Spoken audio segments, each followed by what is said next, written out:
Tá gravando já, tá? Então, olá, pessoal. Retomando aqui o seminário do Michael. Então, eu vou falar um pouquinho sobre... Quer dizer, eu pedi para o Michael para falar, porque no outro seminário, no último seminário, eu mesmo fiz umas perguntas ao Michael, levantei alguns questionamentos sobre o tipo de forma, se era um zero, se era R linear, se era C linear. E acabou que o Michael até respondeu na hora que era C linear, mas a pergunta que eu fiz tinha sentido e também dá para ter uma interpretação também no mundo R linear, não C linear. Então, por isso eu resolvi falar. Então, vou começar lembrando aqui que o Michael vinha vendo com a gente, né? Então, tinha ver um espaço vetorial real. A gente viu... Eu vou pedir daqui a pouco tem a estrutura quase complexa. Então, a gente viu que tem que ter dimensão par. Então, já estou supondo com dimensão 2n.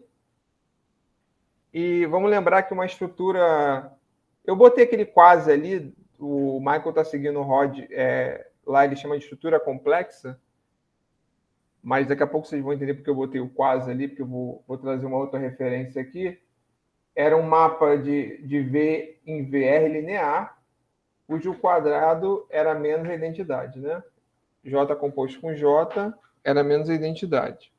E, na verdade, isso é uma estrutura quase complexa em V, né? Eu esqueci de colocar em V. Então, a gente tem a complexificação de V, que é o V, né, o tensor com C, considerando ambos como R espaços vetoriais, né?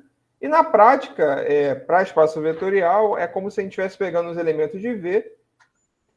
A gente pode pensar que eu tenho uma base de V. Ao invés de pegar uma combinação R linear desses elementos, eu vou pegar uma combinação C linear desses elementos. Isso, como a gente lida na prática com o produto, com a complexificação, né? Então, agora eu tenho um espaço vetorial complexo, dimensão 2n, tá certo? Dimensão complexa 2n. E lembra que essa complexificação tinha uma decomposição, que nós chamamos de V10 e V01.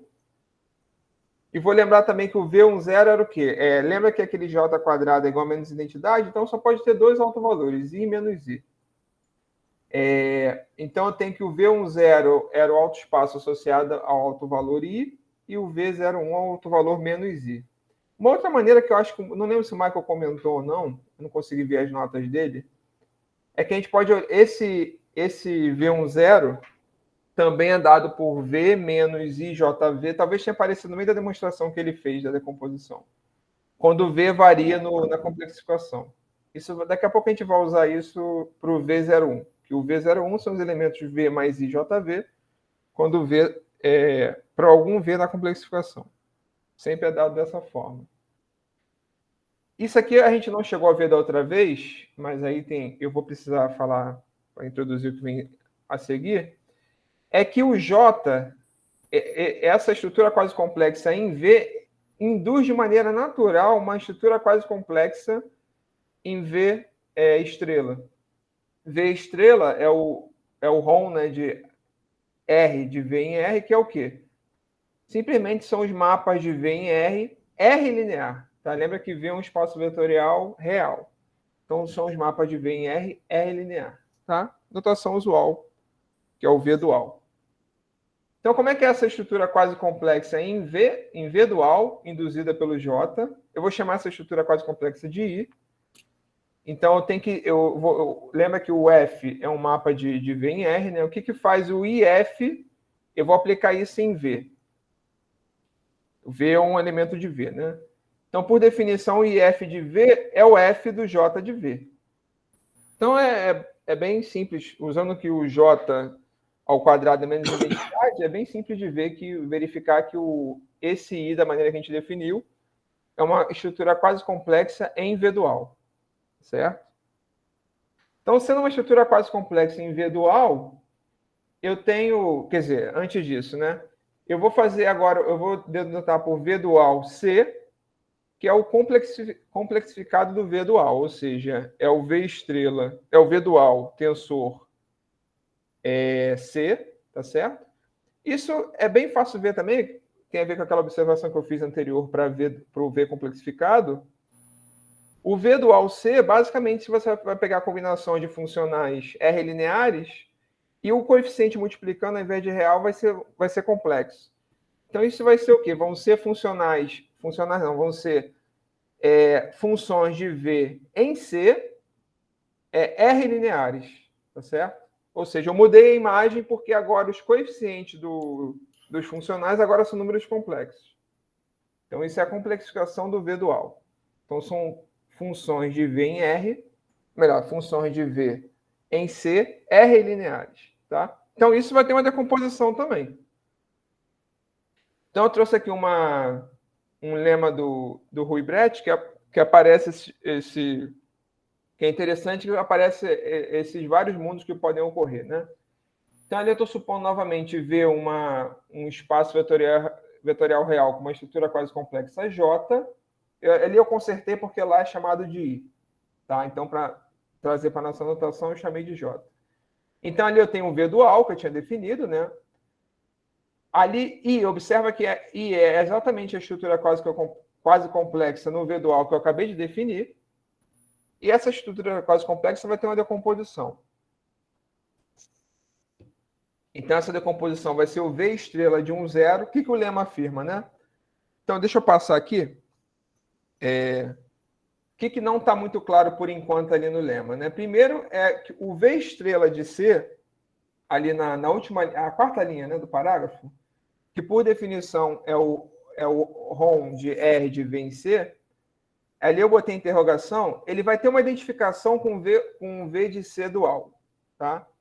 Lembra que V de C é o complexificado de V de C dual são os funcionais C lineares. Então, F são os mapas de V dual em C linear. Tá? Então, isso não está muito claro, essa identificação. São os mapas de V para C, né? De VC para C. Desculpa, de VC para C, C lineares. Isso aí. Então, essa identificação não está muito clara, mas a gente depois vai ver que é quase uma identificação imediata, tá? Mas o que é o V? Então, isso vai ficar claro depois que nós observarmos as duas seguintes observações. Tá? Então, vamos observar o seguinte. O V dual 1, 0, então ele dá quem é ali, né? São os mapas F de V em C, R lineares, tal que F de J de V é igual a I, F de V. E aí eu faço a interrogação, isso tem uma identificação com o V1, 0 dual. Quem é o V1, 0 dual? São os mapas de 1, 0 em C, C linear. Tá certo?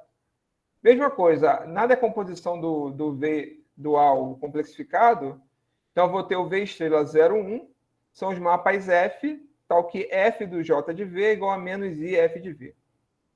Então, isso tem uma identificação com o V01 dual, tá certo? E, por último, também ali tem uma identificação que o V estrela 1, 0 dual, além de ser identificado com o V1, 0 dual, ele também é identificado com os mapas C lineares de V em C, mas agora quando o V tem a estrutura complexa induzida por J. Lembra que o J induz uma estrutura complexa em V, tá certo? Em V maiúsculo. Então, quando eu olho os mapas de V em C lineares, segundo essa estrutura complexa, essa multiplicação por I, lembra que a multiplicação por I era multiplicar por... I vezes V era fazer o J de V, né? Tá certo? E aí, isso também se identifica com os mapas C lineares de V, J em C. Isso vai ficar claro daqui a pouco. Então, vamos observar. Ó. Quem é o V estrela 1, 0? Por definição, lembra que o V estrela 1, 0 é um subespaço do V estrela complexificado.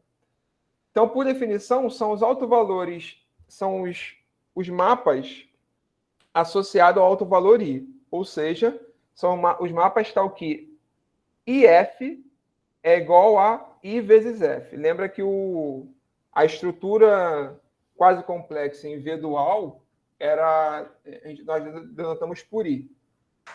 Então, eu vou ter que IF é igual a I vezes F, tá? O V estrela dual, isso aqui nada mais é do que a igualdade, eu tenho uma igualdade aqui, né? A gente tinha observado isso. E dizer que IF é igual a I vezes F é dizer que isso aplicado em V vai ser sempre igual, né? Então, eu tenho que IF de V, sempre IF vezes V. Só que o IF de V, por definição, é F do J de V. Então, V estrela 1, 0, observa que é os mapas F de V em CR lineares, tais que F de J de V é igual a IF de V, que é a primeira igualdade que aparece ali na parte centralizada ali, né? Tá? Então, assim, eu tenho que F é um mapa de V em C, tá certo? Então, eu vou ter o quê? Eu posso fazer a extensão, considerar a extensão C linear de F. Então, como é que a gente faz essa extensão linear? F de V, claro que isso aí eu estou fazendo no... Todo elemento do produto tensorial vai ser uma combinação desses elementos. Então, F de V, tensor lambda, é lambda F de V. Parecido com o que a gente viu com o Michael, né? Aí o lambda é complexo. Então, vamos olhar esse mapa avaliado em 0, 1. Lembra que o alto-espaço 0, 1, os elementos eram da forma V mais IJ de V.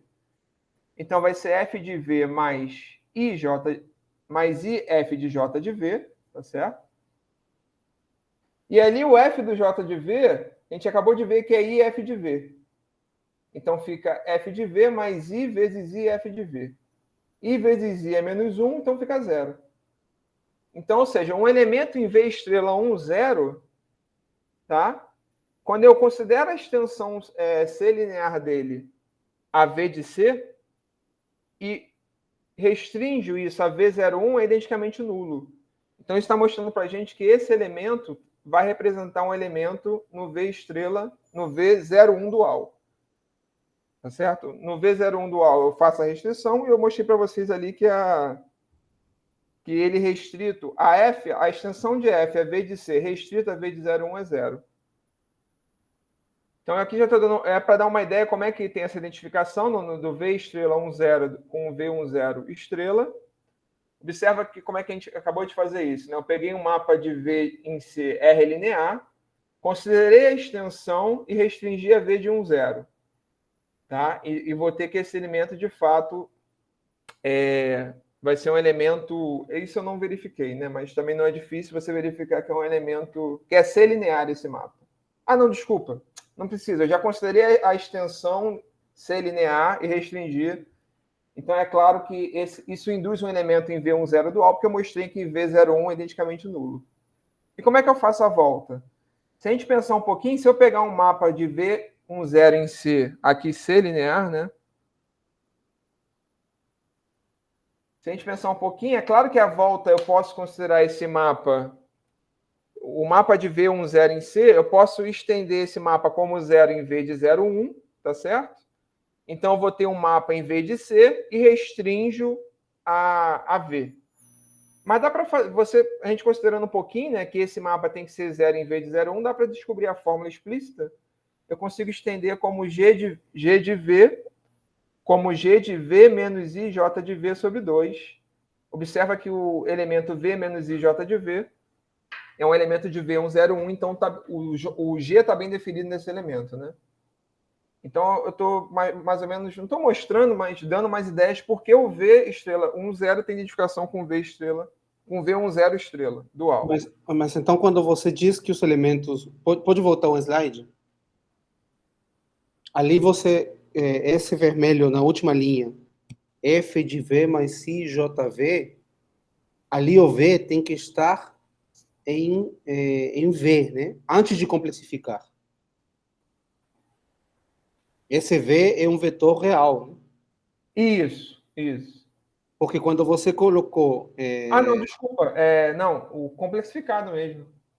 O V está no complexificado. Não, porque a definição da extensão F é um vetor real vezes um número complexo. Quando você define o F de VC em C, você define F é um mapa de V tensor lambda. V é um vetor real, lambda é um número complexo. Não, mas isso aí, eu não estou fazendo esse V aí, é assim, você define nesse elemento, só que depois você estende C linearmente, você vai estar em todo V de C. você define todo o VC, isso. Mas quando você diz satisfaz f de v mais CJV, isso aí é igual a f de v mais C vezes f de j de v. Ali você está usando que I é o complexo e j de v é real, é um vetor real. Ah, não, desculpa, eu não observei isso, mas eu poderia ter observado aqui também. Aqui, nesse ponto aqui, o V, tanto faz você considerar como em V ou V de C. Considerando a extensão C linear de F, né? É isso que você está implicando? É isso que estou perguntando. Você considera a extensão C linear de F. Então, esse F também eu posso aplicar em vez de C, entendeu?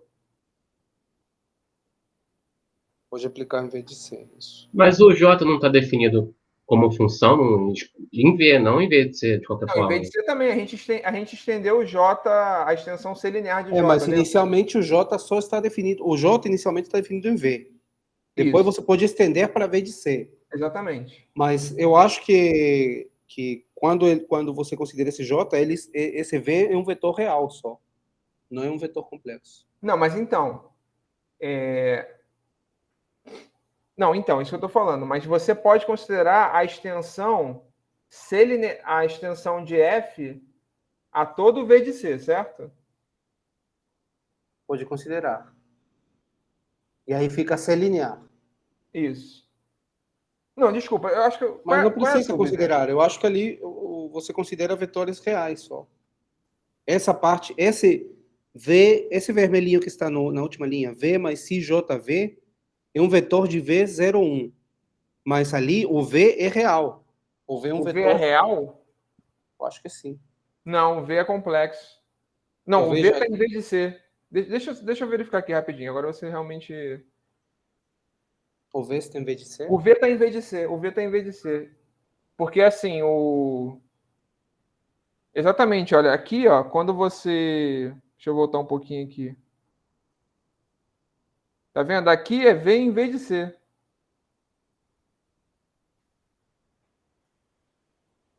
Não é V em V. É V em vez de C. E aqui a gente está considerando a extensão C linear não é de suficiente, V. não é suficiente considerar V em V ali? Por quê? Não. Volta ali, naquele slide. Ali. Se você considera só V em V, e você considera V menos IJV, isso não te dá V10? Sim, mas se você não pega todos os elementos de V, quem garante que está considerando todo mundo? Mas quando você faz V menos IJV, isso já está em vez de C. Isso já está em vez de C. O vetor total está em vez de C. Mas o vetor V só, eu acho que é real. Não, real. Por exemplo, ó, eu tenho essa identificação aqui, tá certo? Você consegue escrever qualquer V em vez de C como V igual a V menos IJ de V sobre 2 mais V mais IJ de V sobre 2. Isso te dá a decomposição. E o V aqui está em vez de C, entendeu? Eu não estou vendo como é que eu consigo me livrar de todos... Eu acho que vai perder elementos. Se eu considerar só V variando só em V, quem garante que me dá todos os elementos ali que podem aparecer no primeiro e no segundo? Eu não garanto isso. Não, mas eu estou perguntando isso. Que elemento estaria faltando? Por que não dá só com os vetores de V? Porque aí você já está estendendo o J, por exemplo. Esse J, sim, se você considerar em todo V de C, já está estendendo. Não, a decomposição é para o J, é para a extensão C linear de J, né? Essa decomposição só faz sentido em vez de C. Essa decomposição faz sentido em vez de C. Em vez de C. Mas quer dizer, eu sei que o V de C é igual a V10 mais V01, a decomposição é exatamente essa aqui. Que a gente mostra que esses dois elementos aqui não tem interseção de elementos dos dois tipos, né? Isso que vai te dar a decomposição.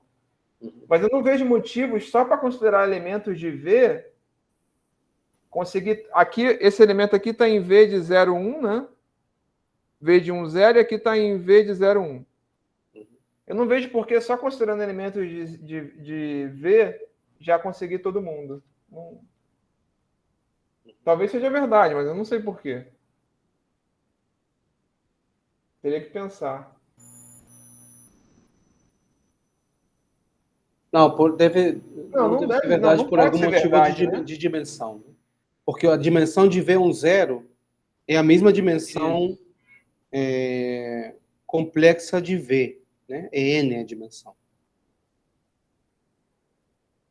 A dimensão de V10 é N. Não, tudo bem, tá bom. Eu acredito. Tá bom, Deixa eu pode. pensar aqui, calma aí.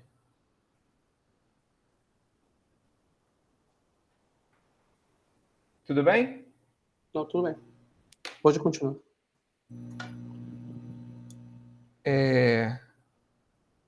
Não, e também, olha só, desculpa aqui. Pega um elemento que está em V de C e não está em V. Tá certo? Pega V pertencente a V de C menos V. Aí você considera o V menos IJ de V sobre 2. Esse elemento não tem como ser escrito da mesma forma com V em V. Acho que não tem como, entendeu? Você concorda que é Não, razoável pensar isso? não, acho que tem que. Não, eu acredito. Mas teria que verificar que com. Acho que com Porque, A é um argumento de sabe por quê, dimensão. Michael? Porque a decomposição é basicamente a unicidade da decomposição, isso, né?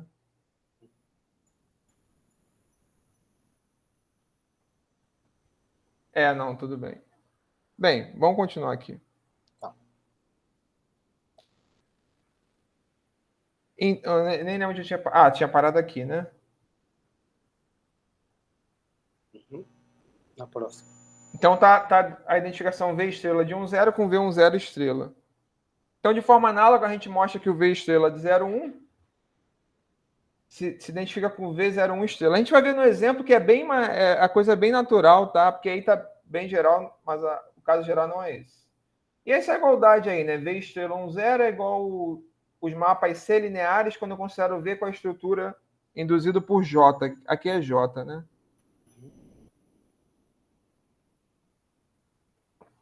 Como é que eu mostro isso? Olha, eu pego o elemento em V estrela 10. Então, esse é um mapa em particular, é um mapa de V em C.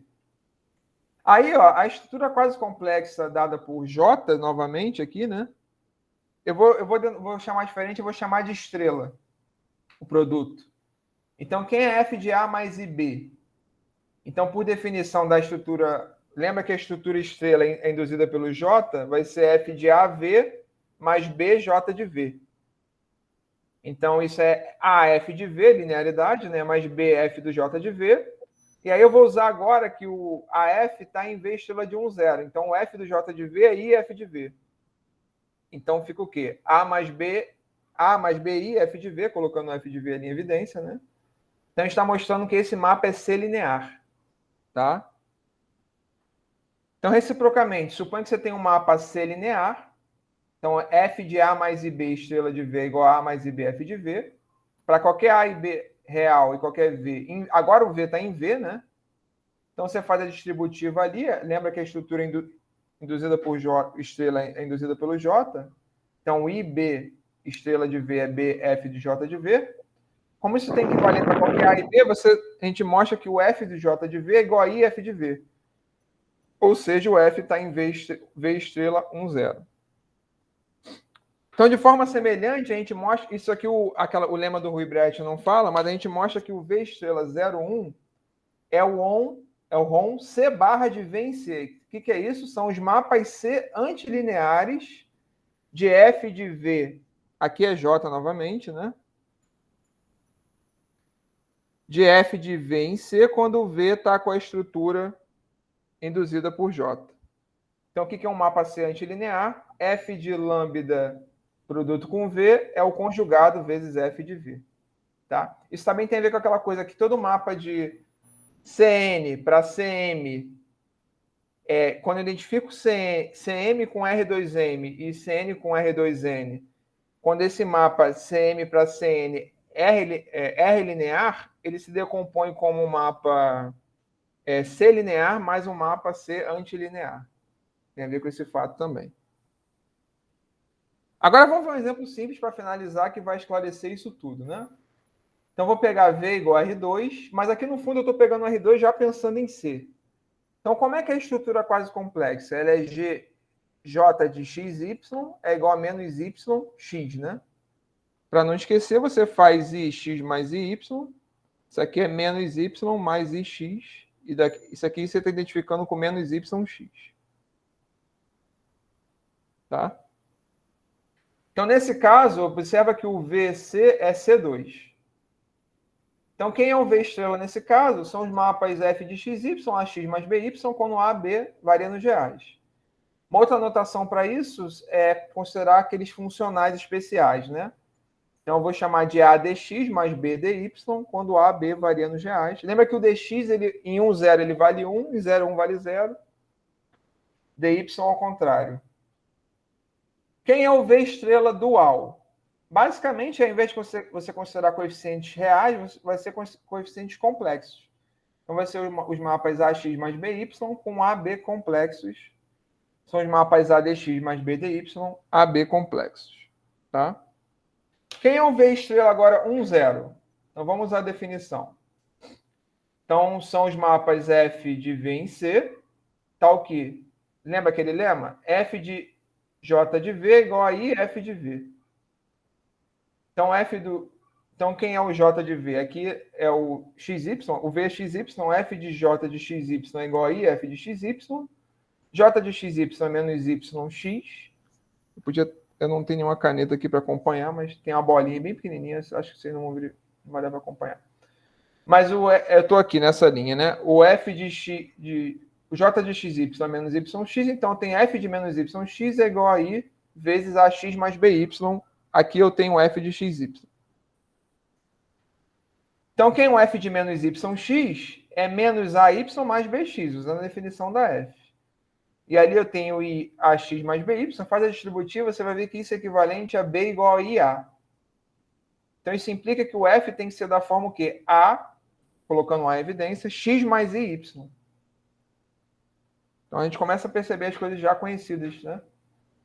Então, basicamente, mesma coisa. Se eu for considerar o V estrela 0, 1, você vai ver que a base é o mapa F de XY é igual a X menos IY.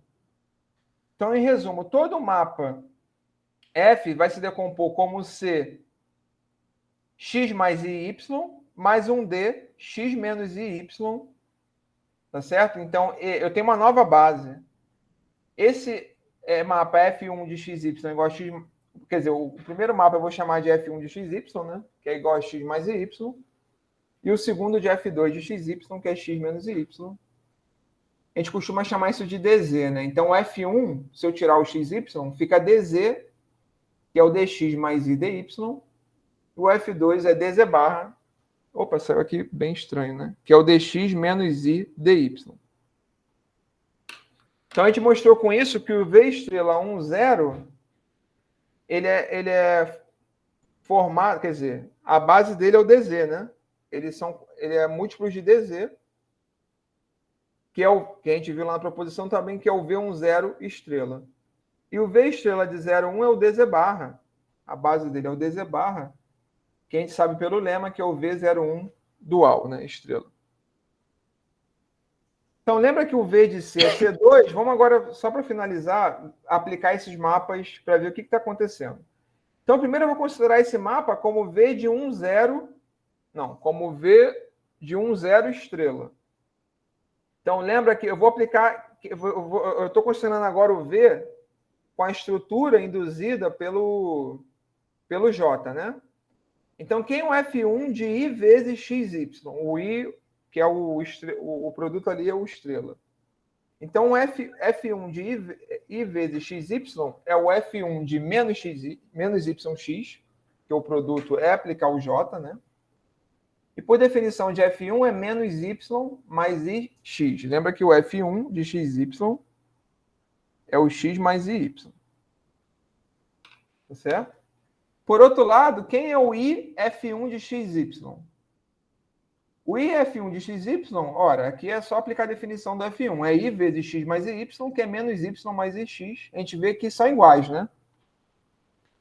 Então, isso está mostrando para a gente que o mapa F1 é C linear. É claro que eu não estou fazendo com real, como vale para I, né? Eu consigo colocar o I para fora. Isso vai ser suficiente para a gente concluir que o mapa... Observa que V tá, com a estrutura induzida por J é C linear. Mas o que eu posso fazer também? Eu posso agora considerar o XY como em C2, que é o V de C ali. É o complexificado de V, nesse caso, né? Então, quem é o F1 de I vezes XY agora, né? O produto usual. Agora é permitido jogar o I para dentro. É F1 de I de X e de Y, tá certo? Aqui é o produto usual de complexo, né? E por definição vai ser quem? I de X mais I de Y, que é menos Y mais I de X. Mesma coisa, I vezes F1 de XY, que é a conta aqui de baixo. A gente já fez essa conta, na verdade, mas eu refiz aqui, né? É o menos Y mais I de X. Então, observa que são iguais, né? Então, o F1 de V de C em C é C linear também, como mapa de C2, né? Tá certo? Lembra que esse cara vai dar a base de V de 1, 0. Para finalizar agora, vamos ver o F2, que é um F2 de I vezes X de XY, primeiro produto com a estrutura induzida por J. Então, novamente, lembra que o F2 de XY é o X menos I de Y. Então, é o F2 de menos YX, que é menos Y menos XY. Agora, quem é o IF2 de XY? Segunda linha. É o I vezes X menos IY, que é o F2 de XY, que fica I mais Y mais I vezes X. Observa que, nesse caso agora, o F2 de I vezes XY é o conjugado de I, que é menos I, né? Vezes F2 de XY. Ou seja, eu tenho que o F2 é C antilinear. Tá certo? Quando eu considero um mapa de V com a estrutura induzida por J. Mas agora, outra coisa que eu posso fazer é considerar como mapa de C2 em C. Então, F2 de I de XY, novamente, eu aplico a distributiva, é I de X menos o I vezes I de Y, vai ficar Y mais I de X. E o I vezes F2 de XY, a gente já fez essa conta ali em cima, é o Y mais I vezes X, a gente vê que são iguais. Então, de fato, considero de V de C em C, esse mapa é C linear. Então, por isso apareceu um pouco o Michael estava falando uma coisa, só que eu estava achando que ele estava dando... Ou seja, esses elementos de DZ, a gente pode enxergar eles de duas maneiras, né? Nesse exemplo bem simples. Como um mapa de C2 em C, C linear, dando uma base de V de 1, 0. Mas eu posso também considerar um mapa calma aí, agora eu confundi. De C para C, né? Isso, de R2 para C ou de C para C, olhando como de R2 para C, como um mapa R linear a valores complexos, cuja imagens são complexos. Então, tem esses dois pontos de vista que eu posso considerar. Eu acho que isso vai influenciar, por exemplo, quando a gente pensar em fazer integração de formas, quando a gente vai para o espaço natural da variedade, eu posso usar Stokes, né? Na parte real da forma mais I vezes a parte imaginária da forma, esse tipo de coisa. Situação, no fundo, a gente, se for parar para pensar, a gente vai estar usando esse tipo de identificação. E só para terminar por último, que esse tipo de coisa também a gente pode fazer na álgebra exterior, que é o que basicamente apareceu lá na outra aula. Vai ter decomposições similares na álgebra exterior. Aqui a gente fez só para o dual, mas quando eu faço a álgebra exterior para formas, né? Para formas alternadas, mapas alternados, vai ter identificação semelhante também. Então é isso. Aí você já continua então, Michael? Posso parar? Pode parar, vou continuar. Beleza. Tem algum comentário? Algum comentário aí, pessoal? Tá tudo bem? Tá bom. Então, Acho que sim. Só um comentário. Essa identificação que ele fez para usar os Stokes não era só uma representação também, pensando como produto interno, ou a integração? Um produto interno. Menção à integração com o produto interno de funções. Não, aqui eu estou pensando simplesmente localmente mesmo. Você tem, tipo... vamos pensar em C2, né? Aí você poderia ter agora uma coisa do tipo DZ1 add DZ2 barra. Que eu quis falar que aqui você vai acabar transformando em alguma coisa do tipo combinações de A, DX, I. Deixa eu pensar aqui. Aqui eu estou pensando, aqui no caso vai ser R4, né? Que eu posso pensar como XY, ZW.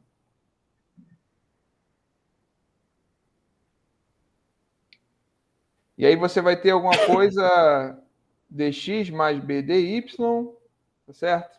Só que agora esses caras aqui são complexos, né? Então, vamos pensar só aqui vai mais coisas, né? Quando eu transformo isso aqui nisso aqui, tá certo? Aqui não é A, né?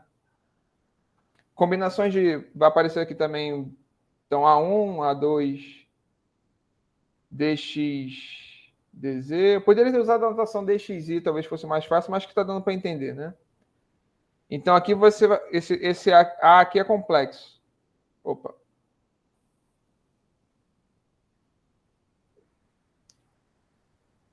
Então, esse A aqui é um número complexo. Eu só quis falar que você pode decompor, no fundo, vai ser um alfa dx dy mais um beta. Vamos pegar beta i dx dy, pensando que o A é alfa mais beta i, né? Aqui, no caso, pode até pensar que são funções, né? É até melhor, né? Aqui o F... Ai, meu Deus. O A, uma função de R2, C2 em C, né? Então, alfa e beta também são funções de C2 em C. Vamos pensar de R4, né? Alfa e beta tem contradomínio real. Isso, desculpa. Aqui vou pensar de R4 em C, já pensando no Stokes. Então, aqui de R4 em C. R4 em R. E aí você pode fazer, vai ser alfa, quando você traz para... Lembra que você faz o pullback, né? Traz para um... Você vai trazer para um abertinho de R2, né? Você vai integrar essa função aqui, basicamente, né? O pullback, quando você traz, mais beta i vezes o pullback dessa função aqui, digamos, né? É só que aqui por exemplo, aqui eu quis falar o seguinte: você está com a forma, quando você pensa que ela está, quando o espaço tangente complexo, talvez não seja algo muito palpável, né? Aqui eu considerei o R4 subjacente e interpretei uma forma com valores complexos. Então tem a parte real mais a parte imaginária. Integrei a parte real e a parte imaginária. É só isso que eu quis falar. Entendi. Tá?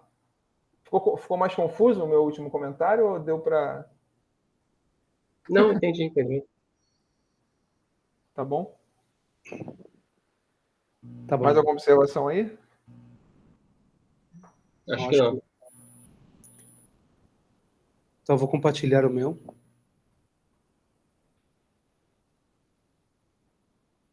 Deixa eu tirar o meu aqui, né? Vou pegar um casaco aqui rapidinho.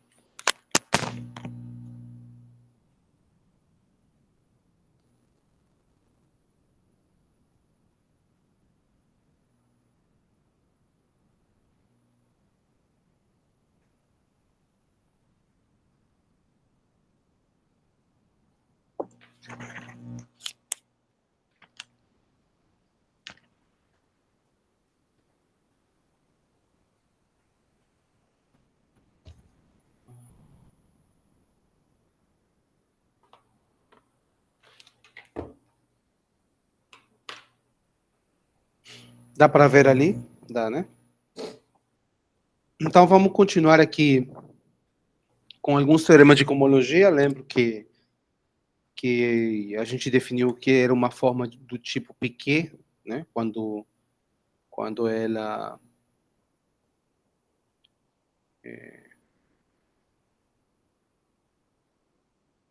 a gente tem uma decomposição das formas diferenciáveis complexas em componentes do tipo Piquet, né? O P significava... Cadê essa posição? Bom, o P significava as componentes dz e o Q as componentes dz barra. Né? P era o número de componentes dz e Q era o número de componentes dz barra da forma.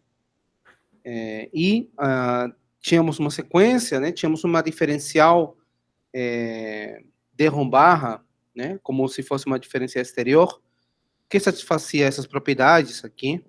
Né? E tínhamos uma sequência cohomológica, ou seja, considerávamos as seções sem infinito, né? Ou as formas do tipo P0 sem infinito, aplicávamos a diferencial d ROM barra, dava uma P1 forma de classe sem infinito e podíamos continuar, né? E o interessante é que quando você aplicava a diferencial d ROM barra duas vezes, isso dava zero, o que implicava que a imagem em cada uma dos passos da sequência estava contido no núcleo do próximo. Né? Então, o núcleo eram os chamados cociclos, né? As PQ-formas d ROM barra fechadas, e a imagem era chamado cobordo, né? Que eram as PQ-formas, tal que existia uma P Q-1 forma, cuja diferencial d ROM barra era igual à minha PQ-forma inicial, né?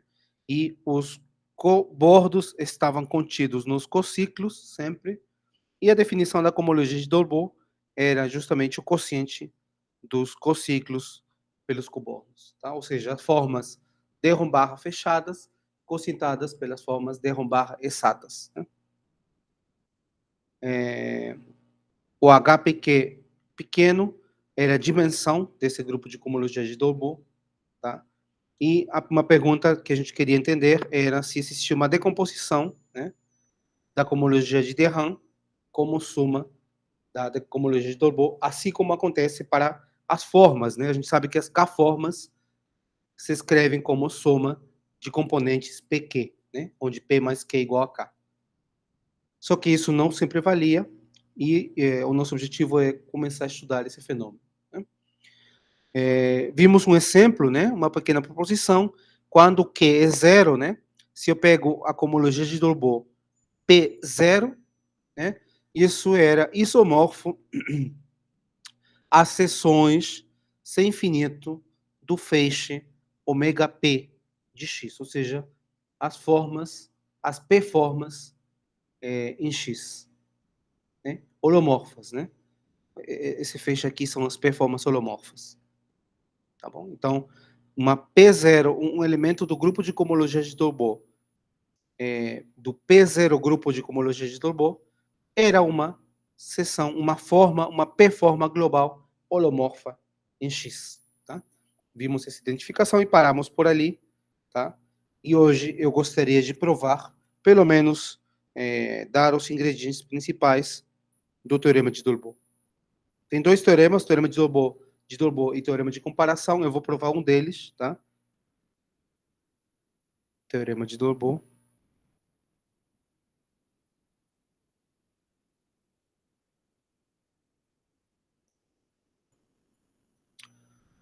Que basicamente diz que em polidiscos a cohomologia de Dolbeault é sempre zero, tá? Então, se X é um polidisco,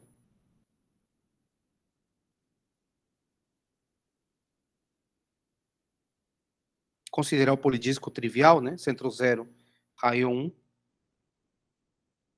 né? É um polidisco.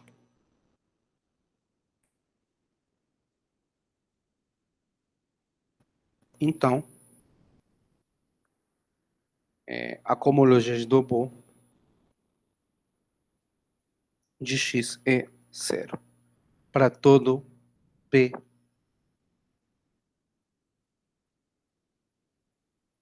maior ou igual que 0, Q maior ou igual do que 1, tá? Por que maior ou igual do que 1? Porque, claro, que se Q é 0, isso aqui daria se Q fosse 0, isso aqui daria as P-formas no polidisco. No polidisco tem muitas P-formas, né? Então, isso não é verdade para Q igual a 0, tá? Só vale a partir de Q igual a 1. Tá? A tradução disso é exatamente dizer que toda forma no polidisco fechada é exata, né? Formas de Rombarra fechadas são exatas.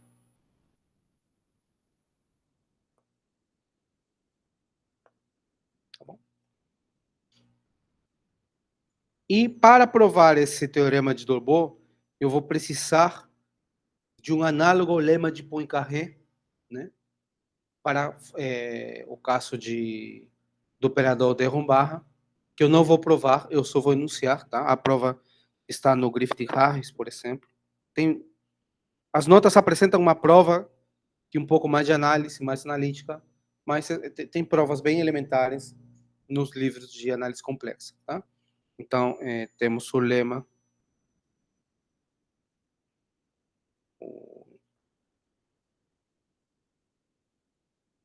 de Rombarra, lema de Poincaré.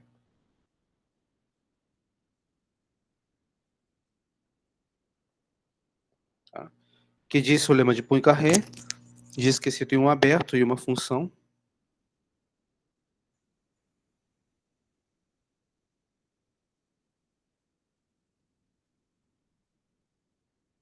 calma aí.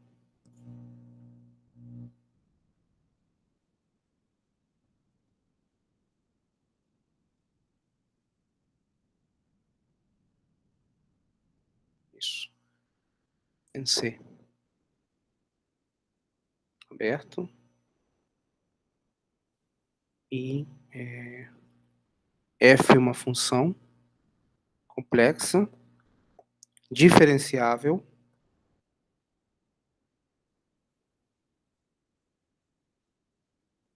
tá? Então, localmente, né, eu sempre posso encontrar uma primitiva, né, em certo sentido.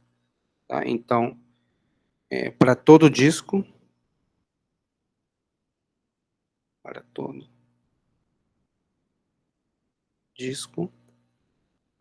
né, existe uma função, existe G do disco em C, tal que é diferenciável,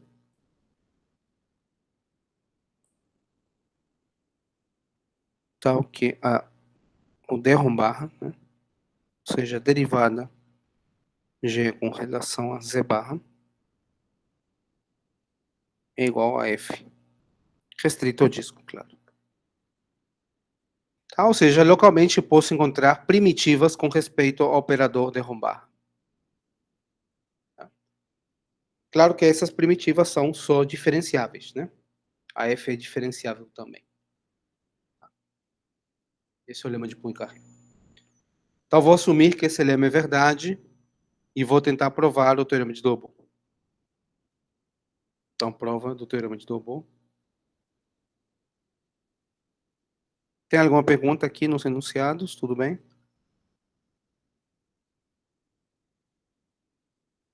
Está tudo bem. Né? Então, vamos provar o teorema. Então, claro que eu vou supor que o polidisco é o disco... um disco unitário, né? Polidisco trivial. Né? Então, vou supor que o centro é a origem, que o raio é 1. Não faz diferença nenhuma isso. Tá? Só para simplificar um pouco a notação. Então, eu tenho, tome uma pequeforma, tome U, uma pequeforma que é fechada, né? Ou seja, D barra de U é zero. Tá?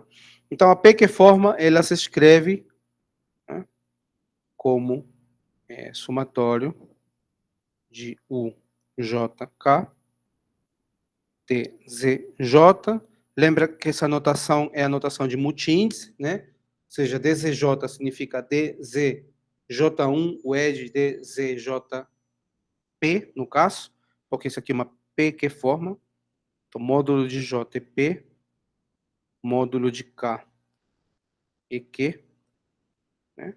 O ED DZK bar. Tá bom? Uma pequeforma se escreve sempre assim, tá? Eu vou juntar aqui o somatório JP, DZJ, o ED, e o resto vou juntar aqui, somatório K igual a Q, UJK, DZK barra. Quero fazer uma primeira redução, tá bom? Então, eu tenho isso e eu sei que o D barra de U é zero. Tá bom? Eu sei que 0 e D barra de U, né? Agora, eu vou fazer o D barra aqui, disso aqui, né? Eu sei que D barra, como se comporta com relação ao produto exterior, né? Seria o somatório D barra desse aqui, que é 0, né? Porque o coeficiente aqui é 1, D barra de 1 é 0. Então, essa parte dá 0, menos esse DZJ, o ED D barra desse segundo fator. Né? O D barra satisfaz uma regra de Leibniz, né? Então, isso aqui dá menos 1, eu acho que menos 1 na Q, né? Vezes o somatório de J igual a P, DZJ, ED, D barra, somatório, K igual a Q, UJK, DZK barra. Acho que isso, né? Por que aparece o menos 1 na Q? Porque quando você faz essa regra de Leibniz, a derivada disso vezes isso, mais menos 1 ao grau dessa forma, né? Essa aqui é uma Q-forma, então, no caso, aparece menos 1 na Q. Tá bom? Eu sei que isso ali é 0, isso aqui é o quê? Não, menos 1. Calma aí. O grau da ZJ, né? Ou não? Ah, menos 1 na P, então, né? Obrigado. Menos 1 AP. O grau da primeira, né? Menos 1 na P. Pronto. Tá. Agora, isso aqui é uma forma, antes de derivar, era uma forma do tipo 0Q. Né? Quando eu aplico a diferencial exterior, isso dá uma 0Q mais 1 forma. Então, ali não intervém elementos do tipo DZJ, né? Só aparecem DZJ barra, Q mais 1 vezes. Né? Mas ali não tudo que tem DZJ aparece, está aqui, está separado, está aqui, nesse primeiro fator. Tá bom? Então, que esse somatório seja 0 vai implicar que cada uma dessas componentes aqui tem que ser 0. Tá? Se pensar 5 segundos, a gente percebe que isso implica que isso aqui tem que ser 0. Aqui K módulo, né? Igual a que o módulo de K. O JK DZK. Tá bom? Então, comecei com o fato que U é fechada, D barra fechada, eu vou chamar fechada, tá? É sempre D barra fechada. E agora eu concluí que essa parte aqui é fechada. Tá bom? Essa parte ali é fechada. Tá? Eu quero reduzir a prova do teorema, aprovar isso só para essa parte. Ou seja, eu quero reduzir ao caso em que P é zero. Não tem a parte P, só tem a parte Q. Tá? Então, já tenho que isso aqui é fechado.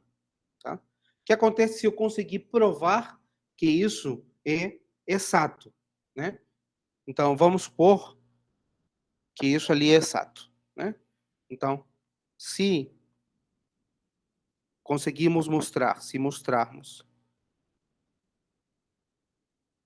Imagina que a gente consegue provar que isso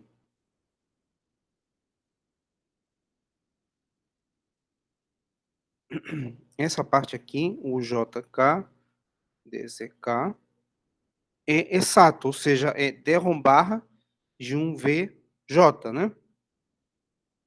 De um VJ. Claro que aí o J eu estou falando cada um desses somatórios, né? Eu tenho que cada um desses fatores são fechados. Se eu consigo provar que cada um desses é exato, então eu vou conseguir provar que toda a forma U é exata, né? Por quê? Porque nesse caso o você escreve, lembra que ele se escreve assim, né? J igual a P desse J, o ed, e aqui eu vou ter D barra VJ,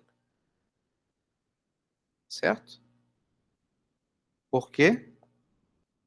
Porque isso aqui eu estou supondo que é exato. Né? Isso aqui, claramente, D barra somatório DZJ ed VJ. J igual a P. Tá bom? Por quê? Porque o D barra pode ser que tenha um menos, né? Ou não? Não, acho que está certo. Bom, o D barra disso, né? De novo, eu D barra do primeiro fator, que é 0, menos 1 na P, o D barra do segundo. E o D barra do segundo está aqui. Tá? Então tem uma igualdade, talvez aqui seja um mais ou menos, tá? Vou colocar aqui mais menos. O que importa é que o vira exato também. Né? Então, se eu conseguir provar que cada um desses fatores é exato, né? cada uma dessas parcelas aqui é exata, então eu consigo provar que o próprio U é exato. Tá? Então, vou restringir ao caso em que P é zero. Tá? Eu vou fazer o trabalho só para esses fatores aqui. Tá? Então, vamos assumir, a partir de agora,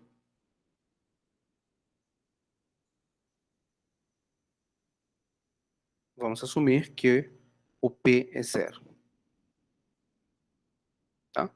Ou seja, eu vou supor que U somente tem essa parte aqui, o K DZK barra, onde K é Q, né? E é claro que eu estou supondo que D barra de U é zero. Tá certo? E eu vou fazer a prova por indução no número de variáveis que aparecem em U. Aqui, nesse DZK. Né? Lembra que eu estou usando a notação. Lembra que eu estou usando a notação. Vou lembrar aqui. DZK significa DZK1 WED DZK aqui. Barra, né? ZK barra. Tá? Então, eu vou fazer indução no número de variáveis que aparecem nesse somatório de U. Tá bom? Quantas variáveis aparecem? Tá? Então, eu vou denotar L o número máximo de variáveis que eu preciso para escrever U. Então, seja ele esse número, tá? Se eu utilizo, por exemplo, se no U tem DC1, DC3, DC5, então ele, no caso, é 5. Tá? Então, ele vai ser o seguinte número, né? Eu acho que é o seguinte número. Mínimo de L2 tá o quê? Se o K, se o coeficiente não nulo, então K está contido em 1 L2.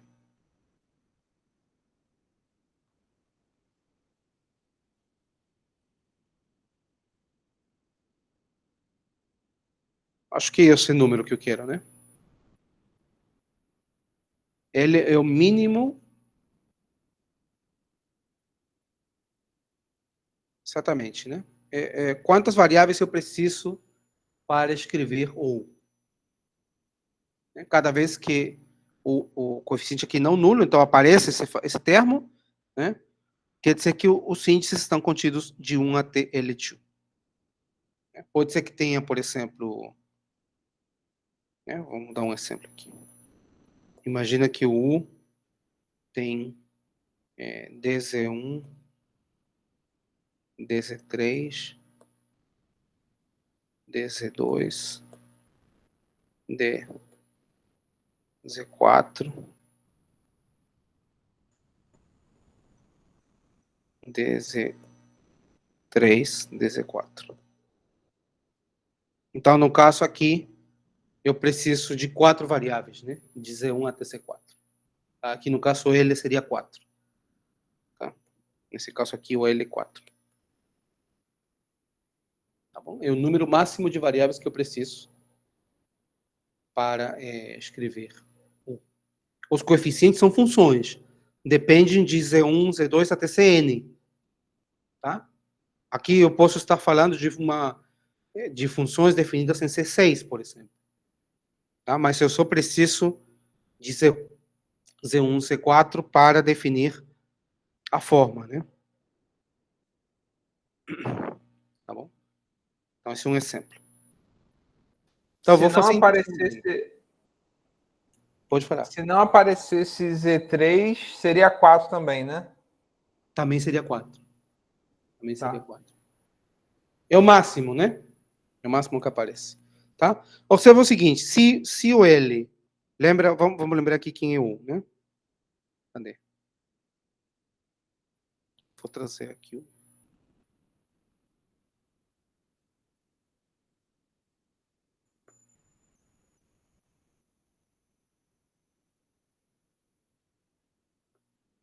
Se o L for menor que Q,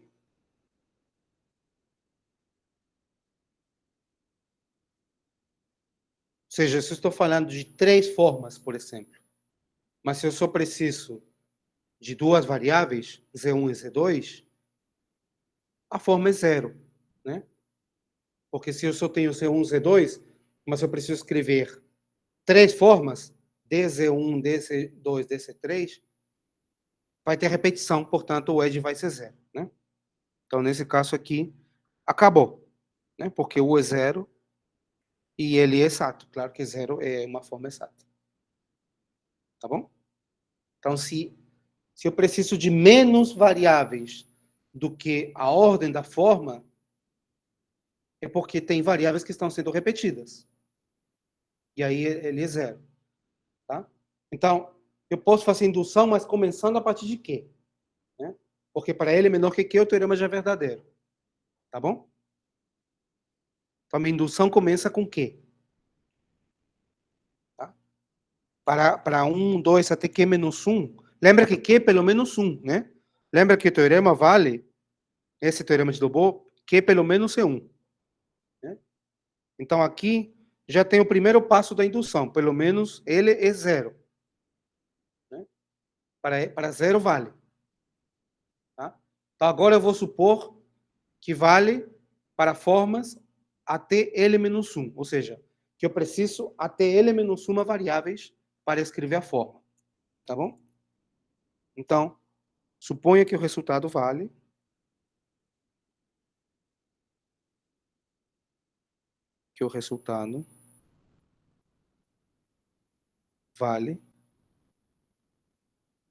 para L menos 1.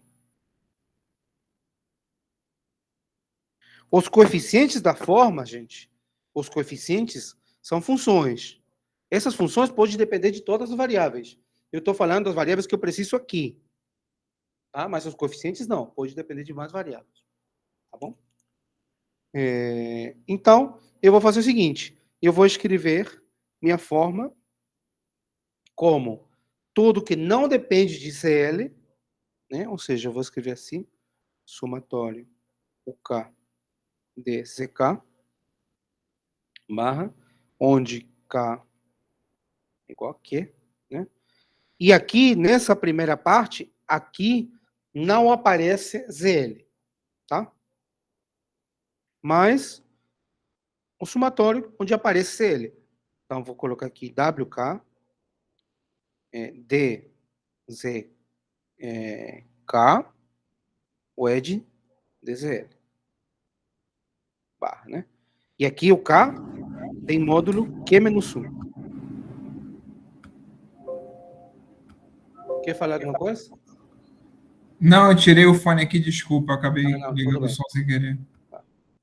Tá? Não estou escrevendo aqui os detalhes aqui, mas eu acho que está claro, né? Eu estou dizendo assim, nessa primeira parcela não tem CL, nessa segunda tem. Estou explicitando aqui o ZL.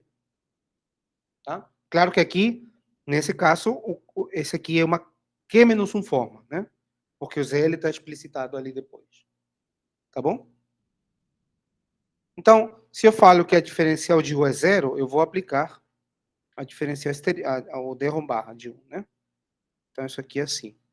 Se eu faço a diferencial, isso aqui é um somatório, K igual a Q, depois vem um somatório de M igual a 1 a Tn, da derivada de UK com respeito a Zm barra, dzm barra, o E de dzk. Tudo bem ali, né? Fiz a primeira diferencial, mais a segunda.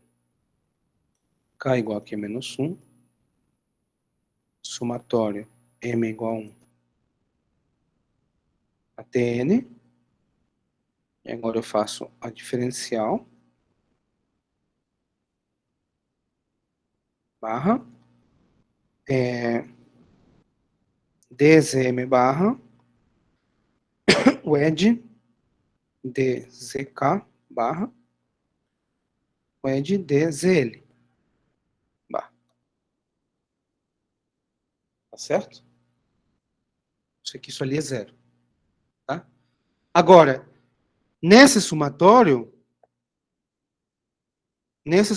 aqui, já pode aparecer ZL. Já pode aparecer D de ZL. Né? Porque aqui eu estou somando de 1 até N, todas as derivadas parciais de U. Né? Então, aqui nesse somatório, de repente, um desses é ZL. Tudo bem. Mas aqui, nessa parte aqui, todos são menores do que L. Lembra que nessa parcela só aparecem até L menos 1. Tudo que tem ZL eu coloquei aqui. Tá? Então, aqui nessa somatório pode aparecer ZL, mas ele sempre aparece acompanhado de um termo menor do que ZL. Tá bom? Nunca aparece ZL com um termo maior. Aqui não. Aqui aparece ZL com ZL mais 1, por exemplo, porque o M vai de 1 até N. Né? Então, aqui aparece ZL com ZL mais 1, ZL com ZL mais 2, aparece ZL acompanhado com um termo maior do que ele. E só nessa parcela que aparece. Né? Então, nessa parte aqui, nesse somatório, nós temos termos, né? Aqui há termos, aqui tem termos da forma DZL barra, WED DZM barra, com M maior do que ele. certo? Na primeira parcela, não. Então, como eu sei que é zero, quer dizer que todos esses termos são zeros, né? E esses termos só vêm da segunda parcela. Só vêm daqui. Aqui não tem mistura com termos daqui. Tá bom? Então, o que eu posso concluir... Opa, Michael, desculpa. A fala. segunda parcela ali, como é que tá variando o L ali? Ou ele é fixo, né? Ah, o L tá fixo, né? Ou ele está Tá, tá. fixo. Tá bom? O que está variando é o K e o M. Né? Só que aqui, na primeira parcela, esse K só vai ter L menos 1. Né? Aqui, quando eu vario o M, pode aparecer L, mas vai aparecer L e alguma coisa menor do que L. Aqui não, aqui aparece L e aqui o M varia todo até N. Então, aqui aparece L e termos de ordem maior. Né? Então, o que eu posso concluir é que essa parte aqui, a diferencial de ômega K com respeito a Zm barra é zero se M é maior do que L. E K, claro, tem módulo Q menos 1.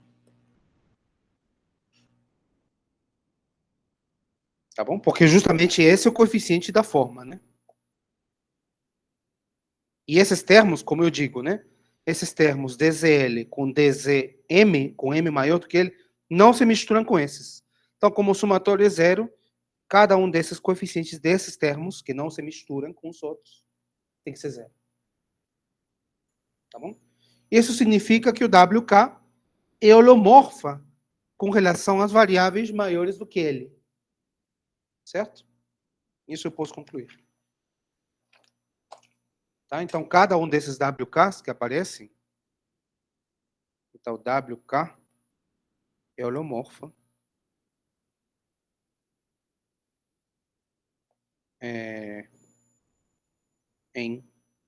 com relação a ZL mais 1, ZM. Tá bom? ZN, né? ZN. Certo?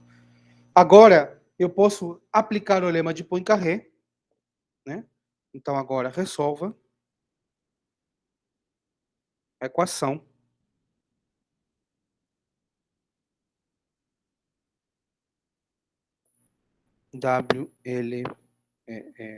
ZL barra WK. Tá certo?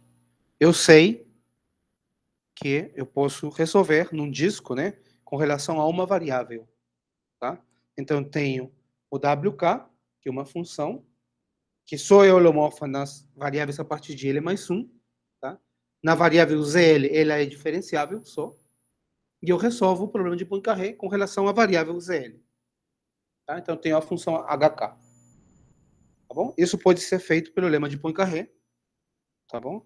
E o que eu tenho aqui, como WK é holomorfa em relação às variáveis L mais 1 até N, então o próprio H também é.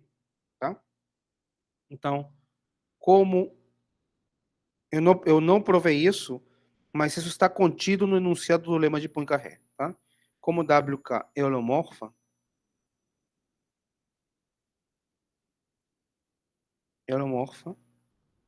então o HK é holomorfa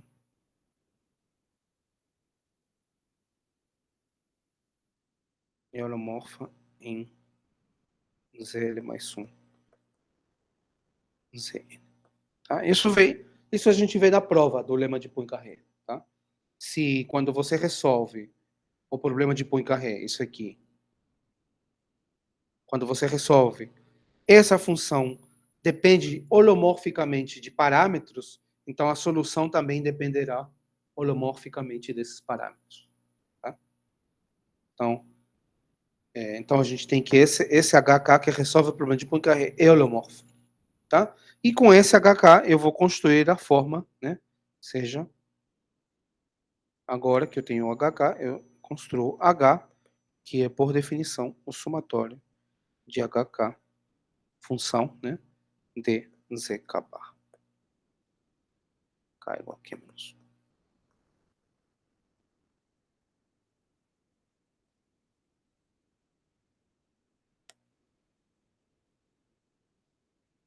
Tá? Defino a função, a forma H, né? E agora, quem seria a diferencial de H, ou derro barra de H, né? Seria o somatório de K igual a Q menos 1, né? E aqui eu posso fazer o somatório de M igual a 1 até L menos 1, né? Então aqui seria a derivada de HK em relação a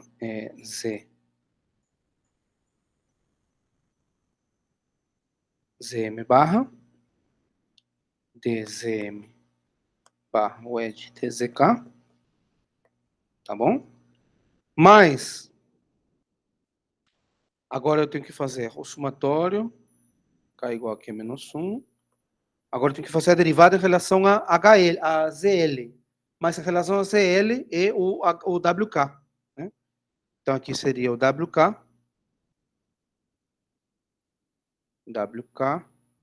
DZL barra wedge DZK barra, tá bom? E depois eu tenho que fazer as derivadas em relação às outras variáveis. Eu fiz até L menos 1, depois fiz derivada em relação a L, só que como o H é holomorfa, quando eu faço a derivada em relação às próximas, vai dar zero, porque é holomorfa. Estou fazendo a derivada em relação a Z M barra, né? Como ele é holomorfo em relação às variáveis, a derivada vai dar zero. Então, dá exatamente isso. Tá? Então, veja bem, quem era U, né?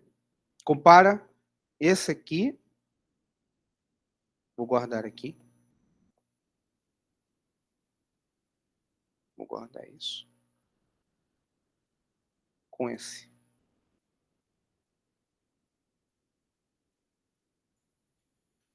Essa segunda parte já está igual, né? Aqui, ó. Essa segunda parte já ficou igual. Tem uma troca de sinal aqui, né? Que aqui ZK, ZL, aqui ZL, ZK. Então, eu tenho que fazer uma troca de sinal. Mas essa parte já ficou igual, né? Então, vou definir. Bom, vou ter que fazer outra folha. Outra folha. Então, defina. Defina U' igual. Eu queria fazer a diferença, tá? U menos derrom barra de H. Só que eu preciso colocar um sinal menos, né? Para que aqui apareça com a mesma ordem que aqui, né? Isso aqui é uma Q menos 1 forma, né? Então, para trocar, eu tenho que multiplicar por menos 1 elevado a Q menos 1. Eita, cadê? Tem uma folha aqui em branco. Então, aqui menos 1 elevado a Q menos 1. É isso? Michael, Oi. esse HK não é único, né? O HK... Eu não tô... Não Ele não falei é que era único, né? único. Só que existe, né? Então a primeira parte desse D barra H pode ser bem diferente, né? A primeira parte pode ser bem diferente. Pode ser bem diferente, sim. Sim. Tá? Mas, nessa primeira parte, só entra até L menos 1. Porque lembra que nessa primeira parte, nessas aqui, só vai até L menos 1. E aqui também o M vai até L menos 1 só. Então, essa primeira parcela, que pode ser bem diferente do que essa, estou na hipótese de indução para essa primeira parcela. Tá bom? Quando eu faço essa diferença, esse U' satisfaz a hipótese indutiva. Né? Então, U' só envolve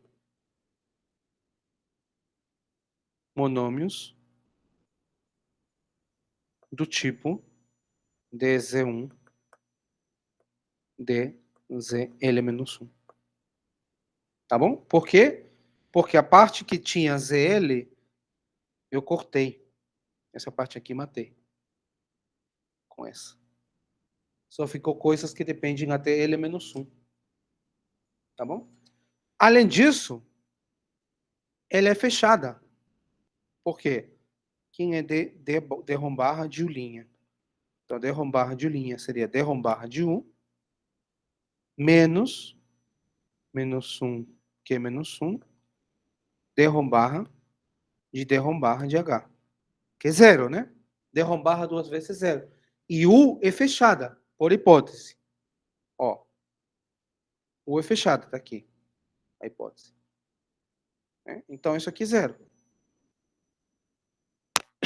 Então, U' está nas hipóteses de indução. Tá bom?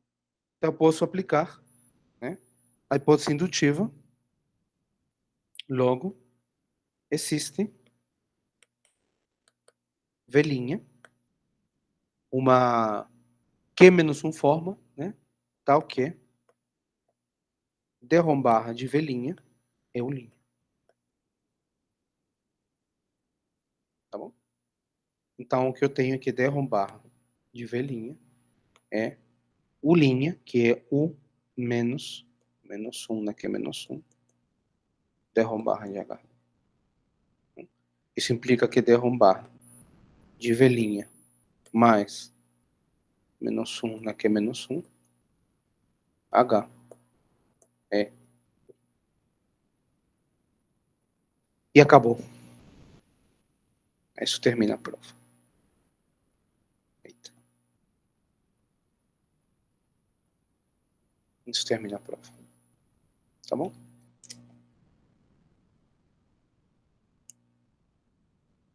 Isso termina a prova do teorema de Dobor. Tem algum comentário, pergunta? Tudo bem? Tá clara a prova?